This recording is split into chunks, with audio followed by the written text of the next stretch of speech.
The Ticket. All right, what's going on? Welcome back, Idaho Sports Talk. What is it, a Tuesday?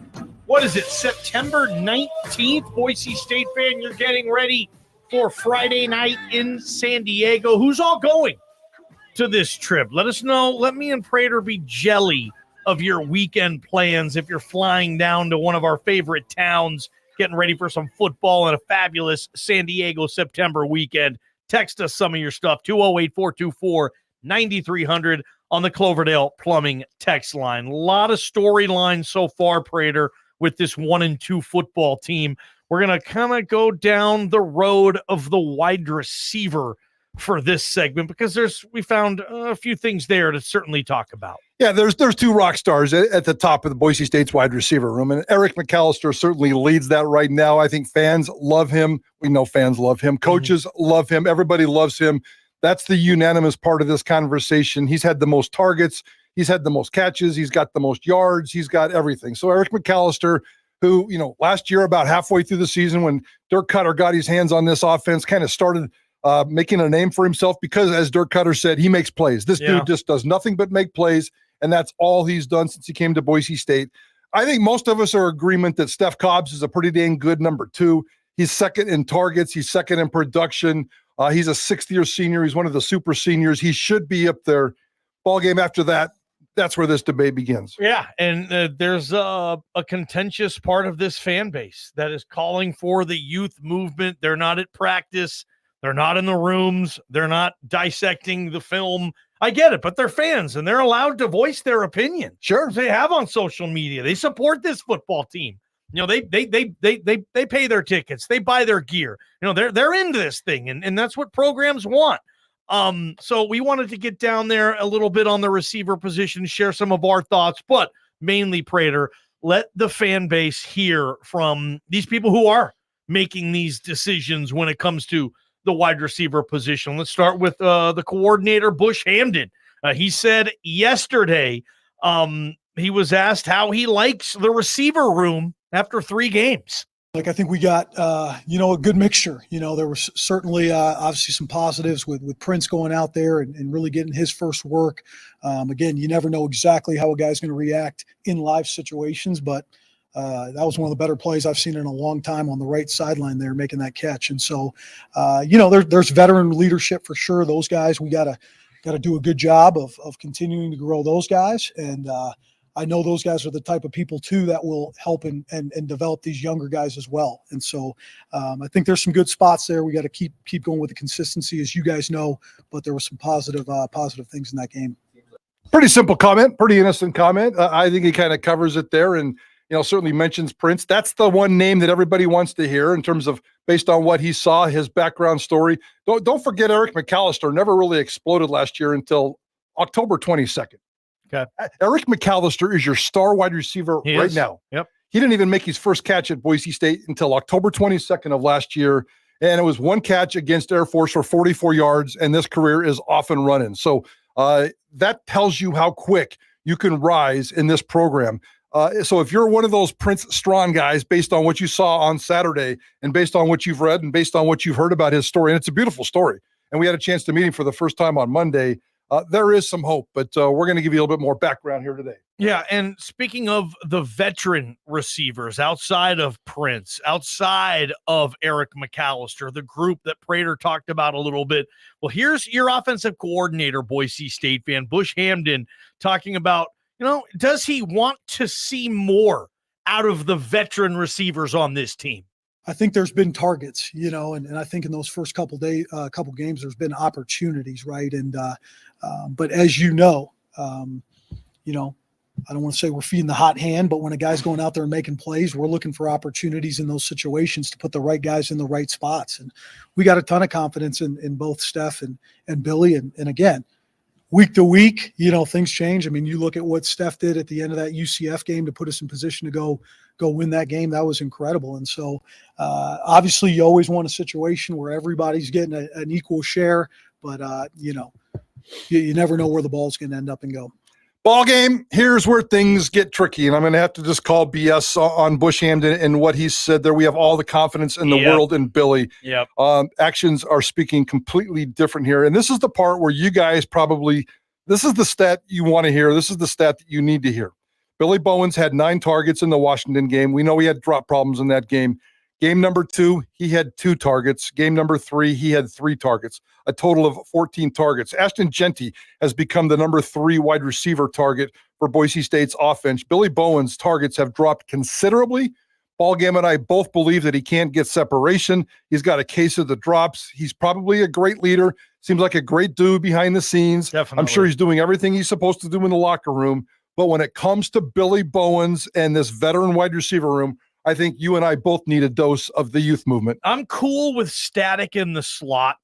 And I think if this team was, let's just say if this was one of the best passing attacks in the conference, which it isn't, let's call a spade for now. Maybe it can grow into that. But right now, there's major deficiencies with this passing game. If this was a legit offense, passing the football, I think static would be a great slot guy. Crossing routes here and there, the fly sweeps, because he is active and he's a good athlete. I think he's great for the slot. Billy Bowens, heck, I just haven't seen enough for him to be on the outside for Boise State to continue going down that road. For me, it's time to figure out what they're going to do at that X position or whatever it is that Billy plays. I agree with you on static at the slot. Yeah, and he shouldn't change. I think he's great right there. Don't forget that was Latrell Capel's spot. Latrell Capels is gone for the year. Yes. Here comes Plan B, and he's a really, really good Plan B. And Boise State, by the way, for context, they're 4th in the Mountain West in passing. God, are they really? Yeah, so it's not like it's terrible. Okay. They're in the top half of the FBS. Now, that doesn't reach Boise State standards, but they're not like, approaching 100. Okay, so we call it a little BS on Bush Hamden saying we have all the confidence in the world in Billy Bowens. Yeah. I'm going to say no on that. BS. I asked specifically Andy Avalos about Prince and seeing growth from him yesterday. He answered it for about 3 seconds, and then he went into weird land. To be honest with you, we came into the season and, there was, everybody wanted to ask about the wide receivers, but we feel like we've got some veterans that have been very productive and are going to be very productive this season for us. And we obviously have saw the young guys and been able to be around those guys. So how that group continues to grow, okay? In this sport, the number one thing for a team is competition. The best teams are going to see the best competition day in and day out and how they work with each other, how they push each other. And really that's what it has been about, for us here at practice. It's not the competition against each other. It's the competition with each other that drives each other.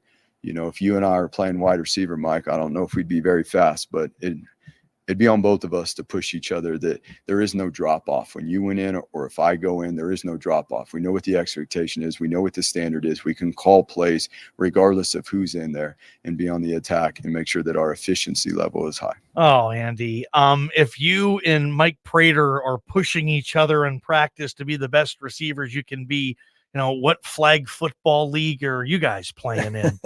That was kind of weird. His answer wasn't wrong, but he certainly didn't answer the question, which is his prerogative. He never even addressed Prince Strachan. I take that stuff, and sometimes I'm right and sometimes I'm wrong, but I take that stuff and analyze it because that's what we do. I asked him a specific question about Prince Strachan, and he took it in a completely different direction. So my mind says he's not quite ready to talk about Prince Strachan yet. But at the same time, Andy Avalos has to approve all media interviews, and he marches Prince Strachan out for an interview this week. He's a true freshman, but he's also he's also been here for 1 semester. That's a new rule at Boise State. He's one of the early enrollees, came here in January, so he's allowed to talk to the media, and they marched him out yesterday. We're going to hear a couple clips from him here in a second, but so he's got confidence enough, and Andy Avalos doesn't put anybody in front of the media until he feels comfortable that they can handle themselves on the football field and off the football field. So Andy Avalos, in one sense, has all the confidence in Prince Strachan, but when it comes to the football side, he's not showing it. Prince Strachan had 0 targets in the Washington game, 0 targets in in the second game and 1 target last week for the catch for 17 yards. And then I ask him that question, and he doesn't even address Prince Strachan. So I found that to be very, very curious. Yeah, I did as well. And sometimes you do just have to call BS on some stuff. And that's okay, I think. And I understand where the coaches are coming from, too. They're not just going to get up there and say, okay, player XYZ isn't doing what we're asking on the field. We see it at practice, but then the games start, and for whatever reason, it's not happening. They're not going to. Very rare does a coach really just throw a player under the bus like that. I've never seen a coach at Boise State do that. No, Andy's way too classy to do that. And 99% of all coaches are too classy about that. So we'll see how this plays out. I mean, like I just said, McAlister blew up fast. Prince could blow up fast. We'll see what his progression is in terms of targets moving forward. I'm very excited about that. Guys, he's not playing Prince because he's young. He's not playing Prince because he's dedicated to Billy Bowens. I've already told you that Billy Bowens' targets have plummeted to almost nothing. Just Prince isn't ready to be the rock star that fans want him to be right now. Fans are very, very impatient, myself included. You're the worst ball game. JP gave up on his Bears a long time ago. But I have impatience. All fans are impatient, and we want to see Prince Strachan go off there and be the next rock star. He's just not ready, but I think it's going to happen. And don't forget, this guy could play for the next 4 years. It's crazy. And he spoke, like Prater said, to the media yesterday. And of course he was asked, because we've been told, hey, he doesn't know the playbook. He doesn't know, or kind of been told that. Well, he was asked, Prince Strachan yesterday, Prince, how is your grasp of the playbook?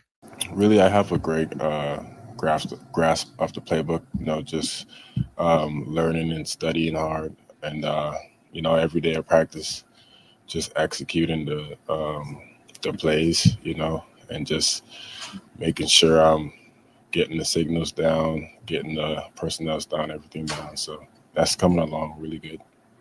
Would you say that's been part of the reason maybe you haven't got the snaps that you've received so far, maybe this season, because hey, maybe you don't know the playbook as much as some of the other guys who are seeing more reps than you? Is that it? Well, I'm not really sure of the specific reason, but all I can do is just keep working and just keep focusing on me, just keep getting better, and just keep showing the coaches that I'm ready, and I can, anytime they need me, I can go out there and execute. Might be the first interview he's ever done in his life. And they put him in a podium in a giant theater team room. We're all just kind of hovering above him. Yeah. He's from the Bahamas. He's only been in America, 3-4 years or whatever it is. Yeah, right. So he played a little high school football in the South, I think, for a little while. So that may have been his first interview. Here's the fun stuff, guys. No controversy here whatsoever. We all saw that catch. We all went ooh and ah. Ball game got excited. I got excited. Here's the first catch from Prince Strachan and what the experience was like for him. It was awesome. It was awesome. You grew up in the Bahamas training for this your whole life, watching college football every Saturday, walking to my grandma's house every Saturday to watch college football with my dad, dreaming of my time to play in college football. So it was definitely crazy. And once you kind of feel that and taste that moment once, how much does that motivate you to want to keep working hard and get more chances like that? Oh yeah, it motivates me to work even harder. That's just because one catch, it just motivates me to many more to come. You know what I mean? The sky's the limit. And I think once I keep working and showing the coaches that I'm ready and the opportunities keep coming, just to go out there and execute and do my thing. He's a real chill dude, and I don't know if he's like that when he's not having microphones. And like you said, it wasn't a typical media interview. He was at the podium the same way Andy Avalos conducts his Monday presser. It was a short week, so instead of getting all disorganized, they just said, okay, all these players are just going to go to the podium today. I actually thought it was better. I like the podium better than the standing around there. But, I liked, I don't want to brag, but I liked my question where I was like, dude, is it the playbook? And he's like, no, he doesn't think it was. He's like, I don't know why it is, right?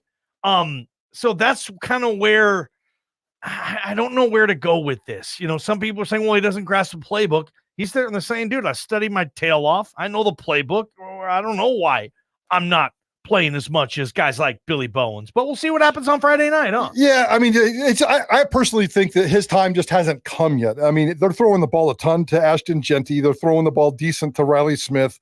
Don't forget Chase Penry's in here. Chase Penry is the third or fourth wide receiver that's kind of been forgotten. He's had a target in every single game, not a lot, just a couple here and there.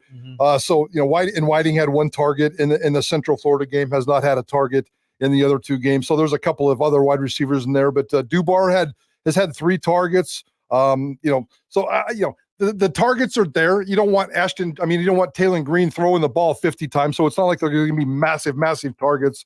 I think Prince Strachan is going to grow. I think Billy Bowens' responsibility are going to be non-existent, but I also think that Billy Bowens at some point is going to have a breakout game. He's going to be the rock star of a game, maybe even 2 games.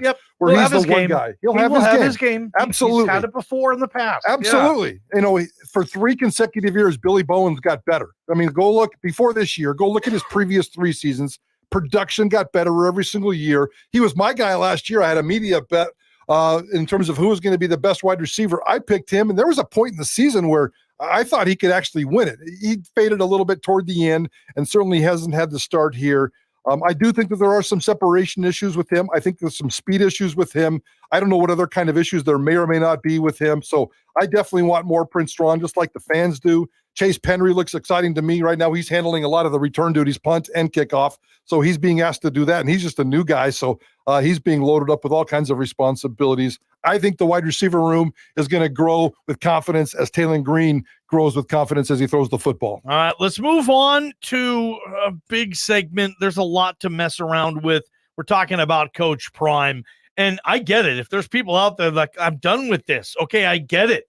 Deion Sanders is in college football. It's really rolling here. It's still the biggest story in sports. Yes, but I'm tired of it. How are you feeling about Coach Prime? They're in Autzen to take on the Ducks this weekend at 3 touchdown underdogs. Text us your thoughts, 208-424-9300. Did you see the TV ratings last week? We appreciate our video segment. We just concluded it. You can find all our video segments on our YouTube channel, and it's brought to you by the Dollar Loan Center. They've been funding loans for 25 years. Visit don'tbebroke.com. Safe, inexpensive, quick, regulated, and thrilled to be opening 16 locations here in Idaho. Again, that's don'tbebroke.com. From the Beacon Plumbing Traffic Studios, this is